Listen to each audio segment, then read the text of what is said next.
Okey, Assalamualaikum warahmatullahi wabarakatuh. Bersama saya Zuan Azmi dalam Pentas Wacana, sebuah program bual bicara yang akan membincangkan dan menempual panel-panelis yang berkaitan isu-isu yang menimpa negara dan juga dunia. Dan pada hari ini kita akan bercakap tentang isu pandemik dan total lockdown. Ke mana arah Malaysia? Dan daripada itu kita ingin berbincang mengenai polemik ekonomi versus kesihatan. Yang mana kita lihat banyak isu-isu dan permasalahan yang seringkali mengganggu rakyat pada waktu dan ketika ini seperti moratorium, perolehan vaksin, tekanan ekonomi rakyat, kenaikan harga barang yang tidak menentu serta kedudukan sistem kesihatan negara. Kadang kita tengok okey, kadang kita tengok tak okey.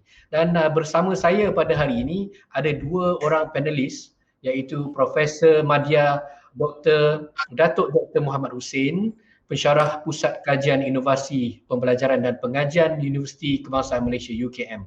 Dan seorang lagi panelis kita Dr. Azrul Azlan Iskandar Mirza, pensyarah kanan Universiti Sains Islam Malaysia. Assalamualaikum, apa khabar?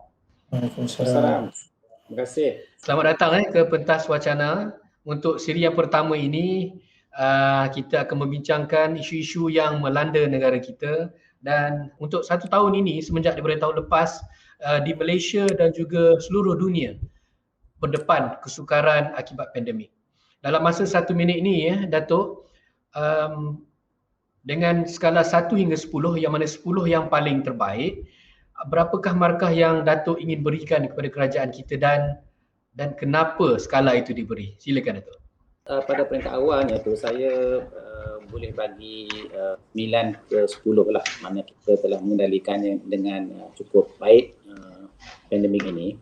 Tetapi oleh kerana faktor-faktor yang ada kalanya dalam kawalan kerajaan dan ada kalanya di luar kawalan kerajaan, kalau saya sekarang ni, saya jujurnya saya bagi antara 7 hingga 8. Maknanya masih tinggi tetapi ada beberapa kelemahan dan penambahbaikan yang diperlukan.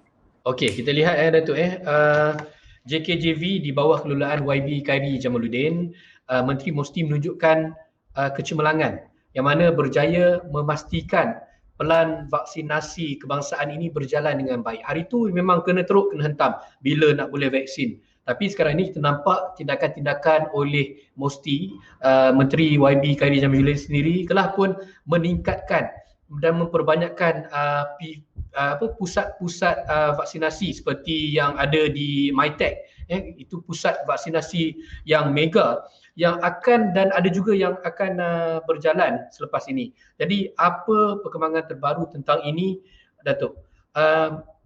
Orang-orang di kampung, Datuk, mereka mungkin persoalan-persoalan yang sentiasa bermain di fikiran mereka bila boleh keluar seperti biasa tanpa perlu memakai face mask, dan orang di bandar pula mungkin persoalan yang sering timbul bila boleh balik kampung, bila boleh melawat mak ayah yang dah lama tak jumpa ni. Silakan tu.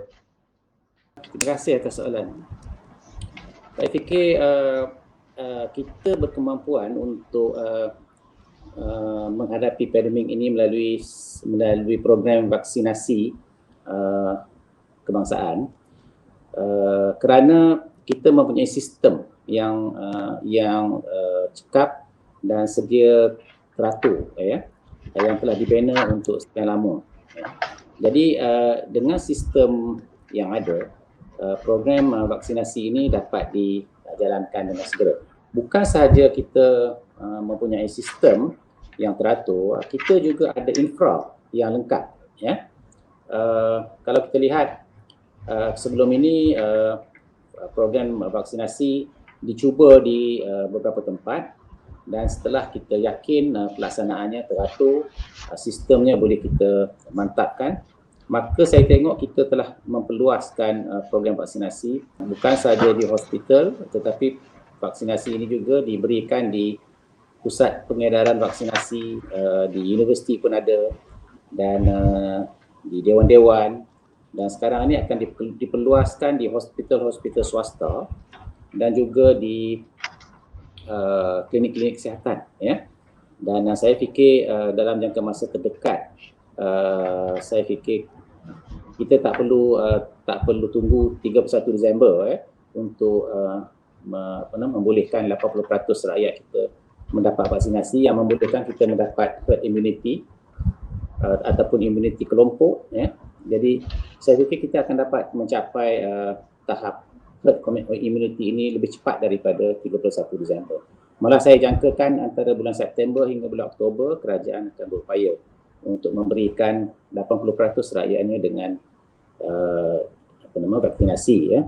Dan salah satu faktor yang menyebabkan program ini dapat dilaksanakan dengan cepat, walaupun ada beberapa tempat tu agak bermasalah juga, kerana kemungkinan berlaku kesesakan dan kemungkinan kita tidak dapat menjangka faktor-faktor yang menyebabkan berlaku masalah di suatu pusat pengedaran. Tetapi yang penting sekali ialah kita mempunyai sistem yang membolehkan keputusan dibuat secara berpusat, ya. Daripada Perdana Menteri kepada menteri-menteri yang bertanggungjawab, ya. Khususnya Kementerian Kesihatan dan juga Kementerian MUSTI, ya, Kementerian Sains Teknologi, ya. Jadi dengan keputusan berpusat ini kita dapat melakukan perubahan, adjustment dengan lebih teratur, ya. Setengah-setengah negara tidak mempunyai sistem yang teratur, apatah lagi tidak mempunyai infra yang lengkap, dan mereka kemungkinan tidak mempunyai sistem berpusat sebagaimana kita. Tetapi alhamdulillah, dalam negara kita dengan sistem kerajaan yang saya fikir antara yang tercekat, antara yang terbaik di dunia lah, ya, kita dapat melaksanakan proses pengedaran itu dengan agak cepat dan teratur, ya. Dan saya melihat sekarang bukan saja kita tidak bergantung pada satu vaksin dan tidak bergantung pada satu sumber, tetapi juga kita mempunyai pelbagai-bagai sumber seperti AstraZeneca, Pfizer, Sinovac, ya, Moderna dan lain-lain lagi. Okey Dato', saya lihat vaksin drive-thru. Ada apa komen dan pandangan Datuk mengenai vaksin drive-thru ini? Sebab saya tengok di UK contohnya, apabila dibuat vaksin drive-thru ini, dia meningkatkan dan mempercepatkan lagi.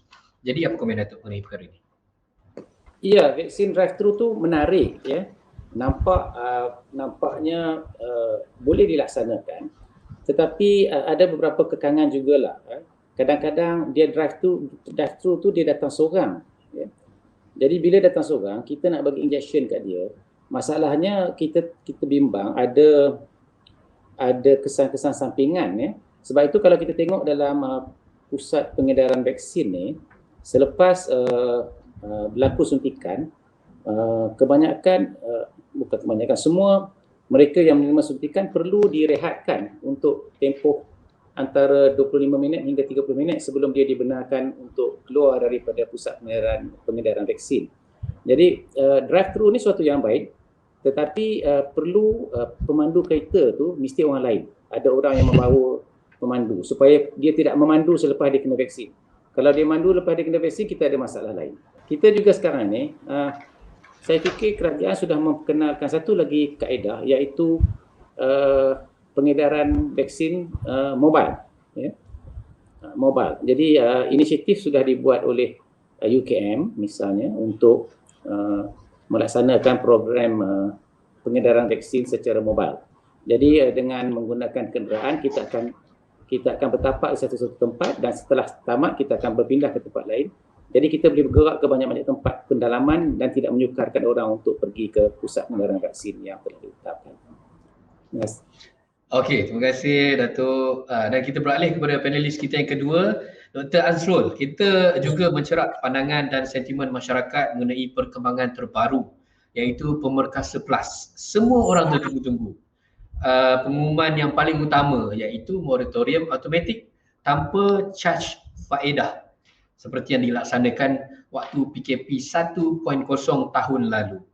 Tapi sedikit mengecewakan, dan saya rasa rakyat juga kecewa apabila ianya tidak berlaku seperti yang diharapkan oleh rakyat. Selaku orang bank, apa sebenarnya yang berlaku? Silakan Doktor. Terima kasih Zuan, yang bahagia Datuk Dr. Prof. Mahathir, Datuk Dr. Muhammad Hussein dan seterusnya sidang penonton sekalian. Menjawab persoalan itu sebenarnya benarlah tidak dinafikan ada bibit-bibit kekecewaan yang dizahirkan oleh masyarakat kita berkenaan dengan tidak adanya moratorium sebagaimana berlaku pada PKP yang pertama. Cuma saya tertarik sebenarnya untuk bercakap dalam kita berhadapan dengan PKP ataupun PKP yang pertama terlebih dahulu. Sebelum ni kita tidak ada satu data dan kita tidak ada pengalaman pun berhadapan dengan pandemik ini. Jadi apabila kita buat kali pertama melakukan proses lockdown itu, kita menjangkakan kerugian, orang tidak boleh bekerja, orang akan kehilangan semua pendapatan. Jadi di waktu itu Kajak mengambil satu keputusan iaitu memberikan moratorium penuh secara automatik kepada semua. Dan pada waktu itulah kita dapati bahawa setelah tamat daripada 60% lebih kurang 6 bulan moratorium tersebut, maka pada ketika itu kita akhirnya mengetahui bahawa yang mampu untuk menyambung pembayaran itu adalah lebih kurang 85%. Jadi 15% saja lagi di kalangan masyarakat ataupun mereka yang mendapat moratorium ini yang memohon penyambungan daripada pihak bank lah untuk tujuan moratorium tersebut. Jadi oleh kerana sebelum ni kita tidak pernah ada data melaksanakan moratorium dan akhirnya bila kita buat pada 6 bulan yang pertama, kita dapati selepas daripada 6 bulan tu orang 85% boleh menyambung bayaran dan kita tahu bahawa moratorium ini sebenarnya yang terjejas daripada peminjam-peminjam bank itu adalah sekitar 15 ke 20% sahaja. Jadi oleh kerana itulah saya lihat kepada keputusan kali ini oleh kerana kita lebih meletakkan satu sasaran untuk menyelesaikan masalah di kalangan masyarakat itu. Jadi saya rasa kajian fokus kepada 20% lah, segmen 20% yang tidak mampu untuk menyambung bayaran atau dalam arti kata lain mereka yang terjejas daripada disebabkan tidak mampu untuk membayar pinjaman bank ini. Dan ini trigger juga satu isu yang lain. Sebenarnya adakah benar di kalangan B40 yang benar-benar memerlukan moratorium ini? Kerana sebenarnya kalau kita melihat kepada segmen B40, kita dapati sebenarnya mereka adalah golongan yang paling sukar untuk mendapat akses kepada pinjaman perbankan. Jadi kebanyakan mereka yang mendapat akses kepada pinjaman perbankan ini adalah di kalangan M40 dan juga T20. Jadi oleh kerana itu wajarlah untuk kita memikirkan jalan yang lain macam mana untuk kita membantu golongan B40 yang lebih terkesan. Sebab kalau kita tengok pun orang-orang yang B40 ni kadang-kadang mereka tidak ada pinjaman perumahan kerana rumah mungkin mahal, jadi mereka menyewa rumah. Kalau nak kata mereka membuat pinjaman kenderaan, kebarangkalian mereka itu ada membuat mereka lebih meminjam daripada syarikat-syarikat kredit. Jadi sepatutnya kalau kita betul fokus untuk membantu golongan yang benar-benar terjejas ini, sepatutnya kita membantu bagaimana untuk membantu mereka membayar sewa rumah, untuk mereka membayar bayaran motosikal ataupun kenderaan mereka kepada syarikat-syarikat yang memberikan kredit kepada mereka. Adapun bagi golongan yang terjejas, tak kisahlah di kalangan M40 atau T20 pun, saya rasa itu keputusan yang telah dilakukan oleh kerajaan sebelum ini. Maknanya siapa terjejas pun mereka layak, tak kisahlah walaupun mereka itu tergolong daripada T20. Tapi untuk memberikan secara automatik keseluruhan itu, pada saya pada kali inilah, maknanya saya yakin kerajaan juga belajar, institusi perbankan juga belajar bagaimana sebenarnya untuk menguruskan adakah pemberian moratorium ini adalah satu perkara yang efektif ataupun tidak. Itu satu persoalan. Persoalan yang kedua adalah kalau kita bincangkan, orang selalu, ialah antara pandangan-pandangan yang dilontarkan mengatakan bahawa bank ni tak pernah rugi, bank ni bilion untung dia kan, walaupun berlaku terjejas ekonomi dan sebagainya, bank ni tidak pernah berhadapan dengan kerugian. Sebenarnya ini isu yang agak penting lah juga untuk kita bahaskan. Pertama, apakah kita mengharapkan institusi perbankan ini rugi? Dia tak sama dalam perniagaan. Dalam konsep kita berniaga, biasalah 10 tahun kita berniaga adalah tahun kita rugi. Biasa, itu the cycle of business. Itu adalah perkara yang biasa. Tetapi dalam konteks perbankan, oleh kerana perbankan ini termasuk daripada part of the monetary policy, dia adalah polisi monetary. Katalah kalau bank itu rugi, apa yang akan terjadi pula di kalangan masyarakat, di kalangan rakyat akan fikir apa? Bank rugi, selamat tak duit aku duduk dalam bank. Jadi betul kita kata bank ni untung, tetapi kalau kita memberikan bank kerugian, kita kata alasan yang digunakan bank dah untung berbelas tahun, berpuluh tahun. Takkanlah tak nak berkorban untuk rakyat. Bukan soalan korban, kita juga nak gain the trust on the financial system, kita punya monetary system supaya memastikan dia stabil. Adapun soal keuntungan itu, saya mencadangkan supaya kita mencari mekanisme lain selain daripada moratorium. Katalah betul perbankan ini mendapatkan keuntungan yang banyak ataupun keuntungan mereka tidak berubah pun ataupun tidak terjejas pun semasa pandemik ini, kita perlu mencuba jalan yang lain bagaimana untuk mengambil sebahagian keuntungan itu untuk diberikan kepada masyarakat. Sebab tidak dinafikan dalam struktur perbankan kita ni ada beberapa keadaan. Pertama, struktur perbankan di Malaysia ini adalah kebanyakannya terdiri daripada institusi awam ataupun institusi rakyat sendiri. Maksudnya kalau bank Islam dimiliki oleh kita sebagai pendeposit tabung haji, Maybank dimiliki oleh kita sebagai pendeposit di dalam Amanah Saham Bumiputera, dan juga kebanyakan institusi perbankan ini dimiliki oleh institusi rakyat yang mana seperti mana Co-op, seperti mana KWSP, tabung haji, lembaga tabung angkatan tentera, yang mana katalah kalau keuntungan daripada perbankan yang mereka miliki ini adalah kurang, dia juga akan menjejaskan pula institusi yang dimiliki oleh rakyat itu sendiri. Misal katalah kalau kita katalah bank Islam memberikan moratorium, maka berlakunya pengurangan keuntungan. Jadi pengurangan keuntungan itu menyebabkan tabung haji ataupun bank Islam tidak memberikan dividen yang mencukupi kepada tabung haji, yang menyebabkan akhirnya kesannya adalah hibah tabung haji itu akan menjadi rendah. Jadi bila kita bagi moratorium, tabung haji dividen rendah, kita pula bising, kenapa hibah tabung haji ni tak banyak? Sama juga dengan ASP dan sebagainya. Jadi itu juga sebahagian daripada kesan daripada pelaksanaan yang mana sebenarnya kita boleh melakukan dengan lebih efisien apabila kita memberikan bantuan itu kepada mereka yang betul-betul memerlukan. Sebab kita tak nafikan bahawa memang ada mereka yang terjejas, tetapi dalam masa yang sama biarlah kita melakukan satu kaedah yang lebih tersasar, tetapi tersasar itu janganlah sampai kita begitu memberatkan. Sebab kita pun dengar juga aduan mengatakan bahawa ada sebahagian di kalangan mereka yang terjejas nak memohon moratorium, tetapi ada kesulitan di situ. Di situ institusi perbankan perlu mengambil peranan supaya mereka ini dapat benar-benarlah mendapat moratorium yang dimaksudkan. Saya rasa keluhan-keluhan itu ada kewajaran untuk dibangkitkan, namun strategi yang diambil itu mestilah dalam keadaan yang memberikan win-win situation lah kepada mereka memerlukan. Memang kita kena bagi sungguh-sungguh. Ada pun mereka yang tak memerlukan itu ataupun yang tak terjejas itu kita tak bagi, tapi kita salurkan yang lain itu kepada kaedah-kaedah yang lain. Kalau boleh kita bagi bantuan sewa rumah, kita bagi bantuan untuk bayaran syarikat kredit motosikal, dan itu saya rasa itu lebih memberikan satu jaminan. Sebab syarikat kredit ni tak bagi pun moratorium kan. Kadang-kadang orang yang dapat yang pemilik sewa rumah ni T20, yang menyewa adalah B40. Jadi bila T20 dapat moratorium, dia tak kurang pun sewa kepada golongan B40. Akhirnya B40 tak mendapat manfaat daripada moratorium tersebut, walaupun mungkin ada di kalangan T20 juga bila dia dapat murah, maka dia pun memberikan murah juga kepada penyewa-penyewa. Jadi kalau kita dapat menyeimbangkan keadaan tersebut, saya rasa itu adalah satu kaedah yang lebih baiklah untuk kita cari jalan berbanding kita memberikan moratorium secara automatik. Itu mungkinlah. Okey Doktor. Ada dakwaan M40 M40 diabaikan. Sebab M40 khasnya di Selangor, di KL, Lembah Kelang ini kos kehidupannya agak tinggi. Mungkin ada yang menjalankan perniagaan ataupun ada perniagaan sebelum ini menanggung hutang daripada PKP 1 sampailah sekarang ni PKP 3 1.0 hingga 3.0 ini. Jadi sepatutnya M40 ini juga perlu diberikan perhatian yang lebih, bukanlah lebih, maksudnya perlu diberikan perhatian yang sewajarnya.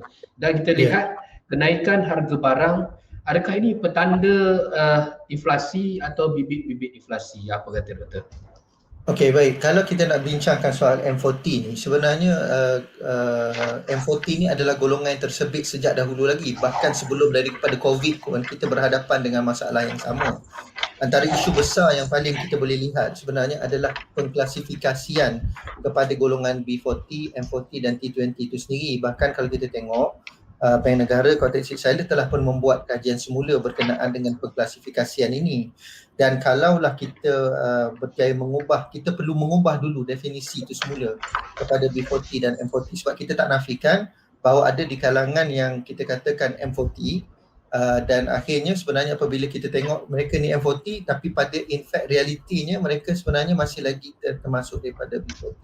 Jadi pengkelasan semula itu perlu dilakukan, dan supaya kita memastikan bahawa M40 yang betul-betul M40 tak apalah kita kekalkan, tapi kalau M40 yang dah tiba-tiba terjatuh di bawah B40, yang itu juga kita perlu berikan bantuan. Jadi ini adalah satu saya sebenarnya agak tersepit sebab kita perlukan keputusan segera. Satu, dalam masa yang sama kita nak buat pengkelasan, kita kena buat semula data, menyusun semula data itu juga memakan masa. Jadi oleh kerana itu mungkinlah kita boleh cadangkan juga bahawa golongan M40 ini juga perlu untuk dibantu. Perlu dibantu dalam konteks-konteks yang lain lah. Kalau mereka perlukan moratorium disebabkan terjejas perniagaan daripada awal, saya rasa itu memang mereka telah pun layak, tetapi bantuan-bantuan yang lain itu juga perlu untuk diberikan. Dalam soal inflasi ni saya rasa kita tidak, kalau kita inflasi itu merujuk kepada CPI, maknanya Consumer Price Index, memang baru-baru ni suku pertama pun meningkat sehingga 4.7%. Sudah pun berlaku inflasi tersebut, kita tidak boleh nafikan. Cuma yang lebih penting bagaimana untuk kita menangani inflasi tersebut. Maknanya bagi golongan B40, M40 yang terjejas ini harus kita bantu. Dan kalau boleh kita cadangkan, biarlah itu dilakukan secara delocalize pula. Maknanya sekarang ni saya lihat tumpuan kita masyarakat ni adalah lebih apa yang kerajaan bagi, kan. Dan kadang-kadang apa yang diberikan oleh kerajaan itu ada golongan yang suka, ada golongan yang tak suka. Biasalah, ada golongan rasa cukup, ada golongan yang rasa tak cukup, ada golongan yang rasa lebih, ada golongan yang tak rasa lebih.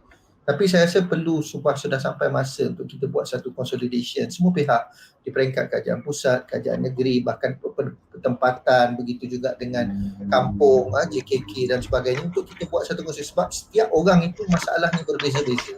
Jadi kalau kita boleh berikan sedikit authority ke bawah, maka kita boleh memberikan bantuan berdasarkan keperluan mereka. Ada orang perlukan makanan, ada orang perlukan beras, ada orang perlukan untuk bayar duit sewa rumah. Jadi kalau kita memukalkan atau mengeneralisasikan, itu yang kita akan dapati ada isu kata saya dapat tapi tak cukup, ataupun saya dapat tapi berlebih-lebih, kan. Itu perkara yang perlu untuk diselesaikan, dan sepatutnya dalam tempoh setahun ni pun kita dah boleh belajar ke arah tersebut. Tapi saya nampak masih lagi keberkesanan pelaksanaan itu masih lagi agak di tahap yang perlu untuk dipertingkatkan. Okey, alright. Datuk Muhammad, saya ingin memetik kata seorang bekas Perdana Menteri, semasa PKP 1.0 dulu, kerajaan PN boleh mengarahkan bank untuk beri moratorium matematik kepada semua, sama ada peminjam individu ataupun peminjam yang menjalankan perniagaan tanpa faedah. Namun pada waktu darurat ini dilaksanakan dan diisytihar, sepatutnya membolehkan kerajaan arahkan sekali lagi pelaksanaan moratorium oleh bank-bank, tapi ianya tidak berlaku, malah digambarkan sebagai situasi yang amat mengecewakan bagi rakyat. Dan perkara ini disokong oleh komen-komen netizen yang boleh dilihat setiap hari di social media. Apa komen Datuk?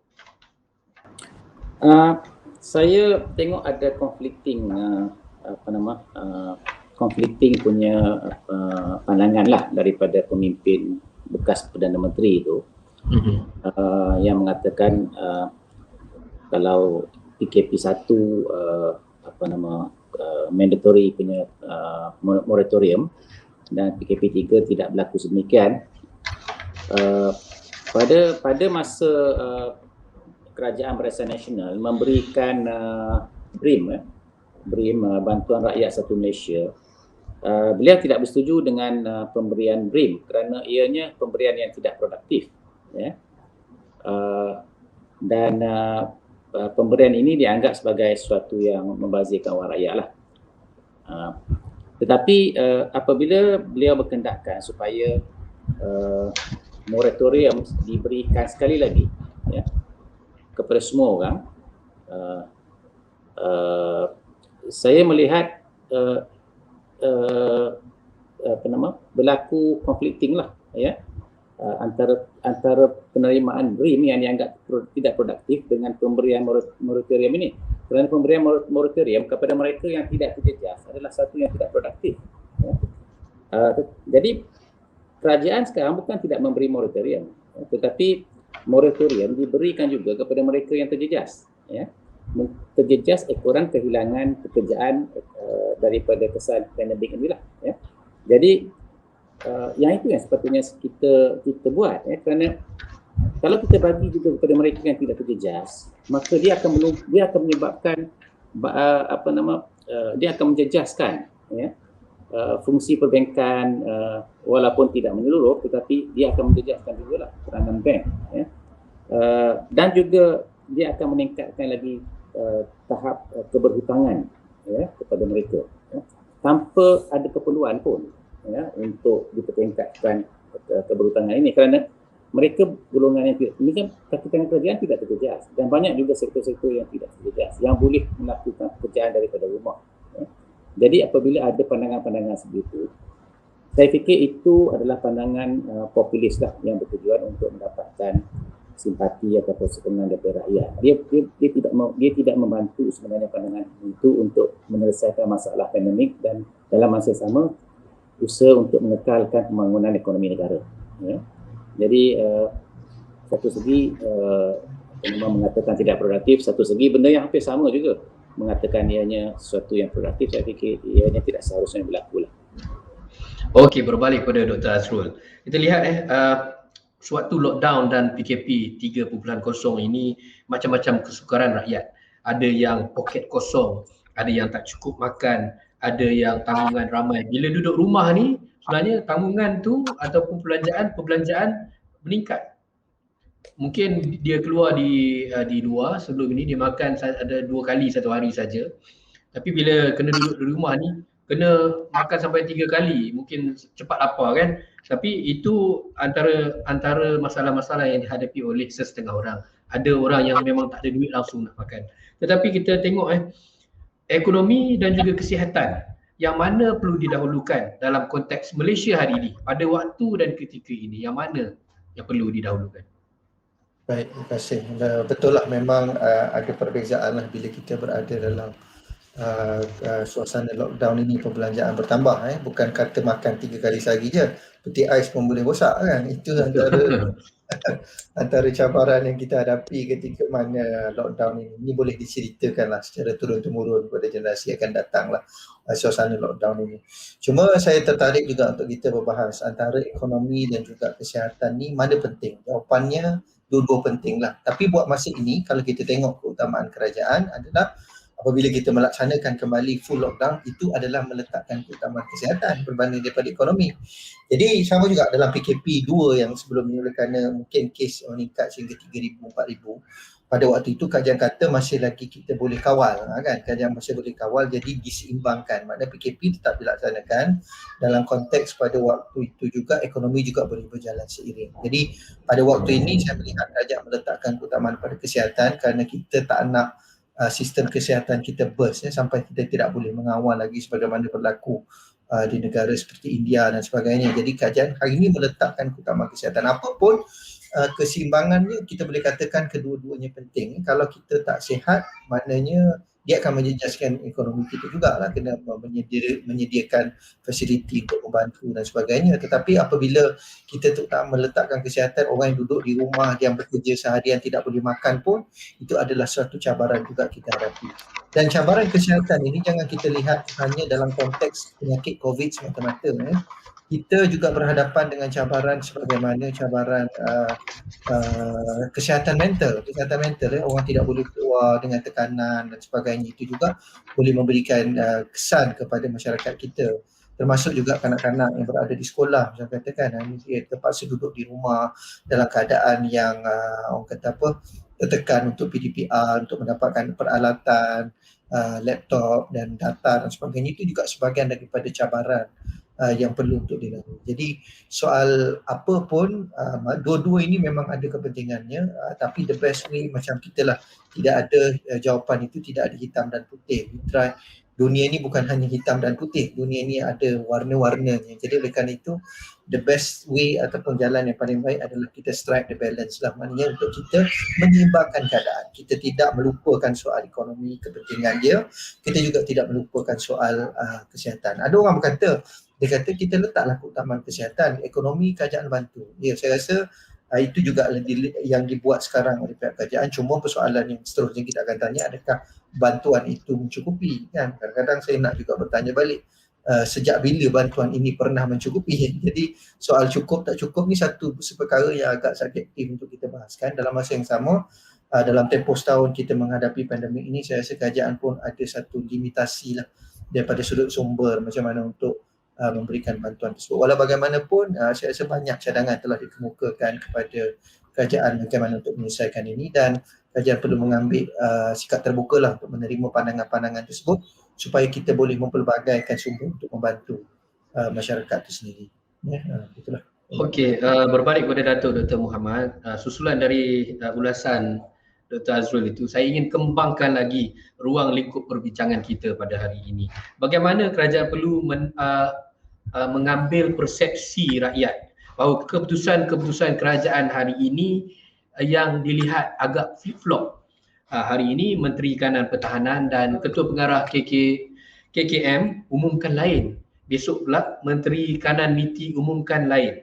Dari pengumuman SOP hinggalah kepada pelanggaran SOP oleh kluster kayangan. Kita tahulah kan yang tengah bikin panas, dan rakyat memerhati semua ini, Datuk. Apa komen Datuk? Silakan. Ya, ini masalah komunikasi dalaman antara jabatan-jabatan kerajaan dan ianya telah dipetik oleh media sosial secara meluas. Ekoran daripada masalah komunikasi jabatan-jabatan dalam kerajaan. Saya fikir kerajaan telah mengambil inisiatif mewujudkan strategi communication yang tujuannya ialah untuk menyelaras komunikasi ini, ya, supaya tidak berlaku percanggahan antara sesuatu jabatan dengan jabatan kerajaan. Kerana kita harus ingat, setiap menteri dia menjaga kepentingan orang-orang yang di bawah kementerian mereka, ya. Berterus terang, Datuk Seri Azmin dia menjaga MITI dan dia ada rakyat ataupun golongan yang perlu dijaga, ya. Kementerian Kesihatan ada sasaran yang perlu dijaga. Kementerian Pertahanan pula ada sasaran yang perlu dijaga. Jadi mereka semua ni ada sasaran masing-masing, ya. Dan mereka sudah tentulah ingin memelihara dan menjaga mereka, orang-orang yang di bawah kementerian mereka. Jadi bila ada keinginan sebegitu, dari satu segi kita dapat tengok bagus sebab menteri ini dia concern, ya, dia concern tentang orang-orang di bawahnya. Jadi cuma dari satu segi itu, oleh kerana concern itu terlalu tinggi, ya, rasa tanggungjawab terhadap mereka-mereka yang di bawah, kementerian itu tinggi. Jadi masing-masing cuba untuk mempertahankan kebajikan rakyat yang di bawah kementerian mereka. Di situlah saya fikir berlakunya miscommunication antara kementerian-kementerian, ya. Jadi dari satu segi kita mahukan sesuatu yang lebih menyeluruh, dan oleh kerana ada kepentingan tertentu yang kita kena jaga juga, bukan tak perlu jaga. Sebab orang cakap pasal ekonomi seperti yang diterangkan oleh doktor tadi, dia ada orang cakap tentang ekonomi, orang cakap tentang kebajikan, orang cakap tentang keperluan hidup, ya. Jadi kena diseimbangkan antara faktor kesihatan dengan faktor ekonomi. Saya fikir benda itu bukan selalu berlaku, ya. Sekali-sekali berlaku, dan kita sedang menghadapi suatu pandemik yang bukan macam peristiwa 13 Mei, ya. Pandemik kita ni adalah pandemik yang menyeluruh, ya. Maknanya dia kena pada setiap rakyat, ya, sehingga mereka yang duduk di pendalaman pun terjejas, ya, terkesan dengan pandemik ini. Bukan sahaja di Malaysia, tetapi juga ianya berlaku di seluruh dunia, ya. Dia suatu yang menyeluruh. Jadi saya fikir communication breakdown ni atau miscommunication antara kementerian ni, saya fikir suatu yang kita boleh jangka lah, ya.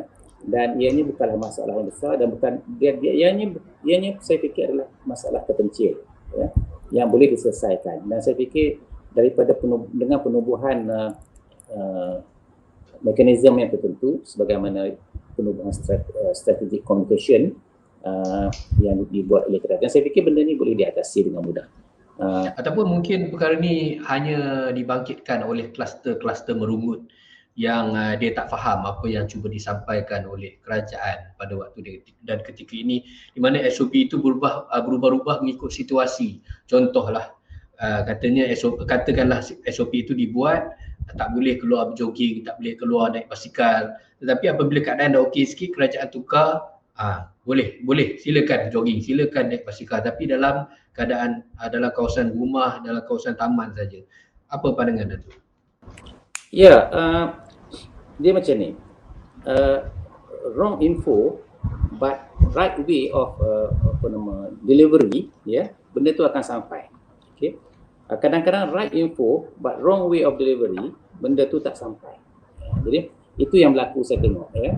Kerajaan telah membuat macam-macam.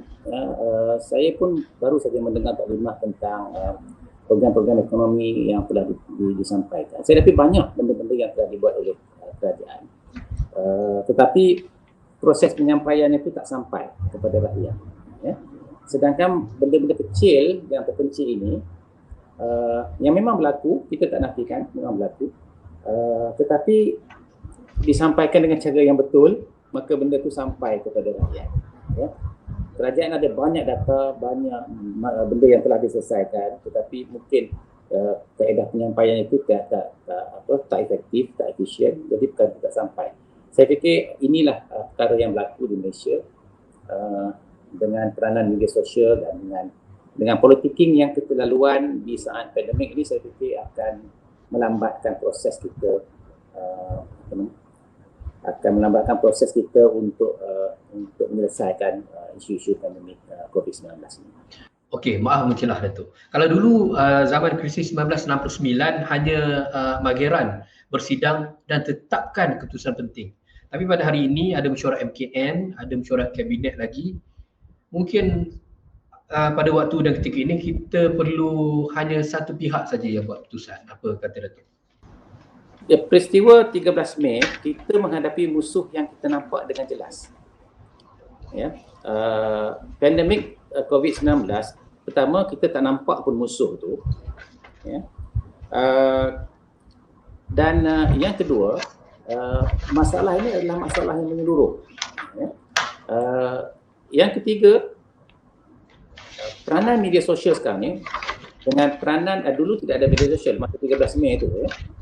Jadi tidak ada maklumat-maklumat yang pelik-pelik yang tak benar ni tersebar ke seluruh rakyat.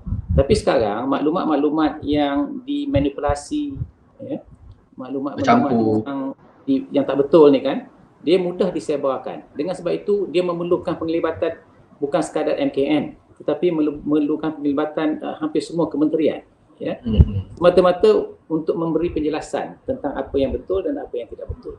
Dan kita pula berada dalam suatu negara yang mana kita ada Melayu, Cina, India, Iban, Kadazan, Sikh, Melanau, orang asli dan pelbagai-bagai etnik lagi.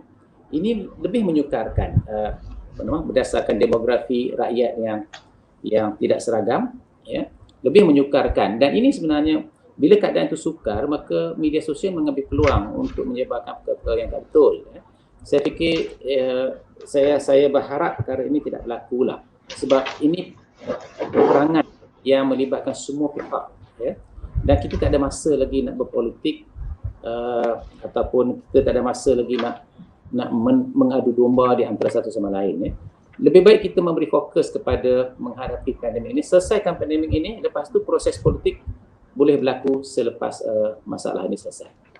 Okey, terima kasih Datuk. Berbalik kepada Dr. Azrul, kita lihat pasaran saham kita tak stabil. FDI negara kita kelihatan sederhana berbanding dengan negara jiran ASEAN yang lain. Malah Profesor Jomo 19 April lalu, dia beri amaran bahawa pelaksanaan darurat dan juga PKP hanya akan beri kesan buruk kepada situasi ekonomi. Apa rasa-rasanya lah pemboleh ubah atau X factor untuk tingkatkan momentum prestasi ekonomi negara pada amatan Dr. Azrul?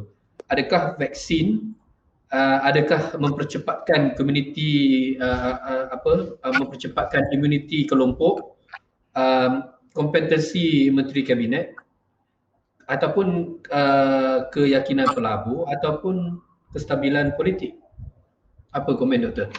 Silakan. Saya melihat antara isu paling besar mengapakah isu pelaburan ini ditimbulkan adalah, saya melihat paling besarnya adalah isu politik lah, ketidakstabilan politik. Kita perlu mengambil satu makluman bahawa kita punya kerajaan ini berhadapan dengan majoriti yang tipis. Oleh kerana kerajaan berhadapan dengan majoriti yang tipis, dalam keadaan berlakunya darurat, dalam keadaan adanya ujian-ujian untuk majoriti tersebut yang tidak dapat diuji di parlimen.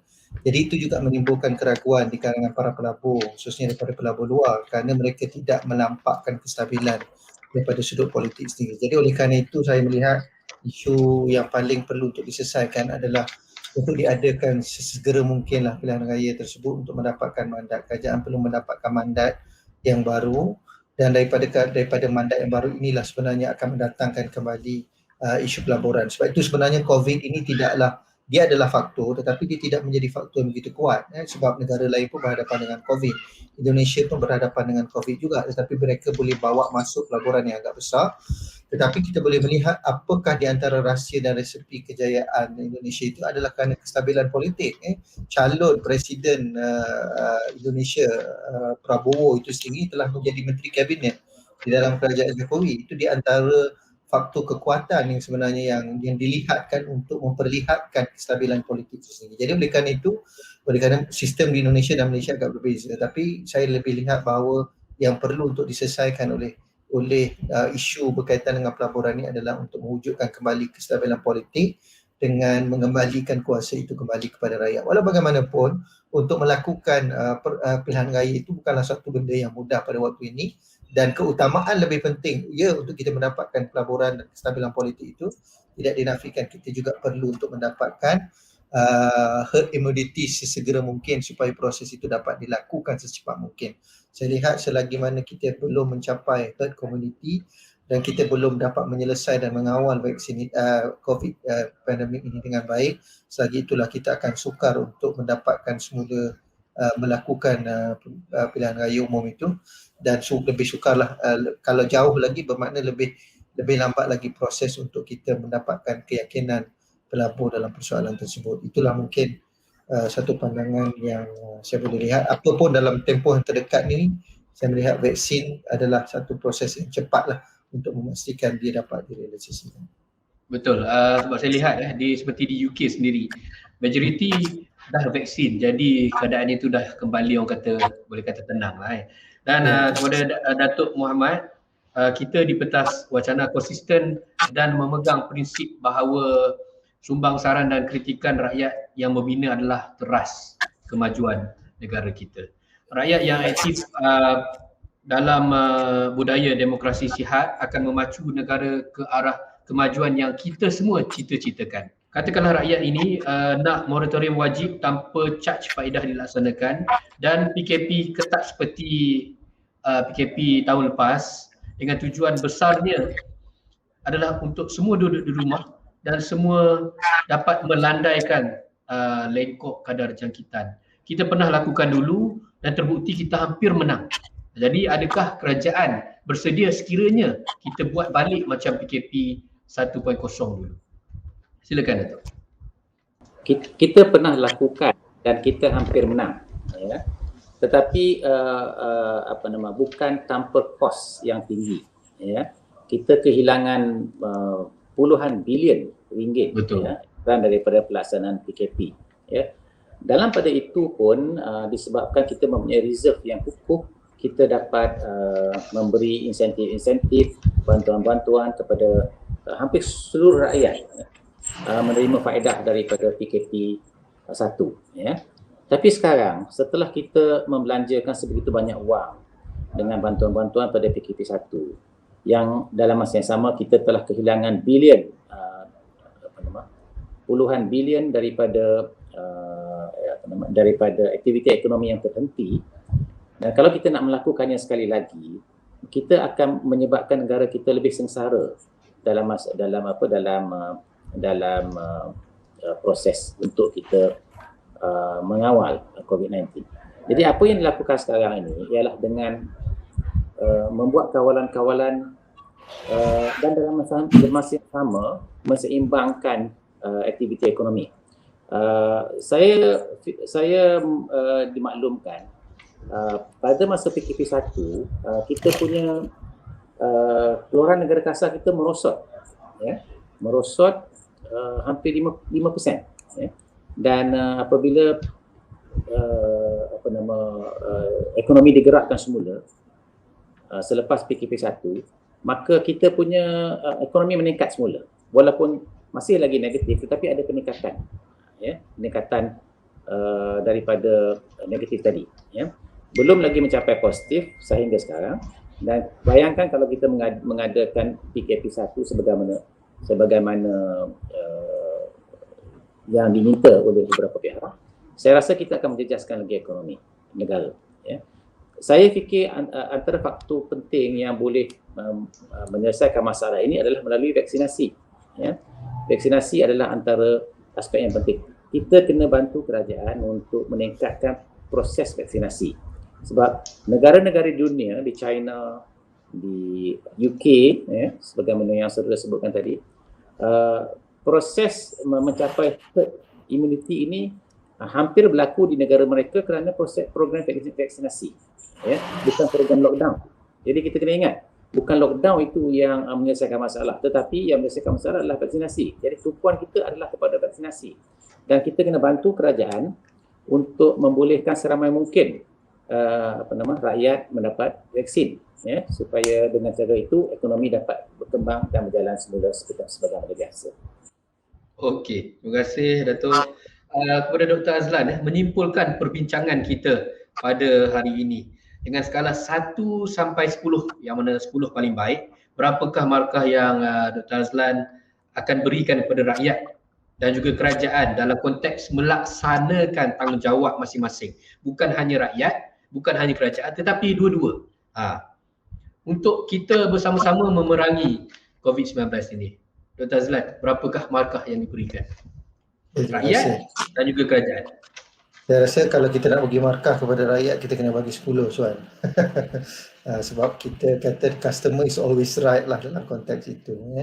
Cuma pada saya rakyat telah memainkan peranannya untuk memberikan pandangan dan kritikan, dan pada saya nak memberikan markah 10 pun tidak ada masalah kepada mereka kerana mereka menjalankan tanggungjawab. Cuma mungkinlah saya rasa kurang daripada 10% lah di kalangan masyarakat kita yang istilahnya melampau lah sampai pada hasutan, misalnya kata berkaitan dengan anti vaksin. Saya rasa golongan itu ada, tapi tidaklah sampai orang kata mengganggu keseluruhan ataupun majoriti masyarakat itu sendiri. Itu dalam konteks rakyat. Kalau tidak 10, saya akan bagi 9 pada mereka kerana tanggungjawab yang telah mereka lakukan. Adapun berkenaan dengan kerajaan ini, saya boleh bersetujulah dengan pandangan daripada Prof. Dr. Datuk Muhammad tadi, mengatakan bahawa mungkinlah pada peringkat awal itu kita dilihat berjaya, tapi saya rasa akhir-akhir ini kerajaan berhadapan dengan tekanan yang agak tinggi lah untuk menyetampilkan isu kesihatan, ekonomi dan isu-isu lain yang kadang-kadang saya rasa tidak perlu wujud pun, isu-isu yang pada saya kadang-kadang kerajaan ada di kalangan lah, bukan kata semua, di kalangan kerajaan itu ada yang melakukan satu kesalahan yang tidak sepatutnya, yang akhirnya menyebabkan sisi pandang kepada kerajaan itu adalah tidak berjaya. Saya boleh bersetuju dengan pandangan 7 ke 8 itu masih lagi sesuai untuk kita berikan kepada pelaksanaan, khususnya dalam memerangi pandemik COVID ini. Terima kasih. Okey, terima kasih kepada panelis kita, Profesor Madya Datuk Dr. Muhammad Hussein dan juga Dr. Azrul Azlan. Pentas wacana pada hari ini, siri pertama kita pada hari ini boleh disimpulkan bahawa kesihatan dan ekonomi saling memerlukan. Kerajaan nampak berusaha, tetapi apa yang lebih penting adalah sokongan daripada rakyat dan semua pihak, tak kira pembangkang ataupun tidak. Kita kena tanya kepada diri kita, apa yang boleh kita lakukan untuk membantu negara kita memerangi COVID-19. Dan oleh itu kita perlu bersama-sama dan kita perlu teguh agar kita menang bersama. Assalamualaikum, jumpa lagi.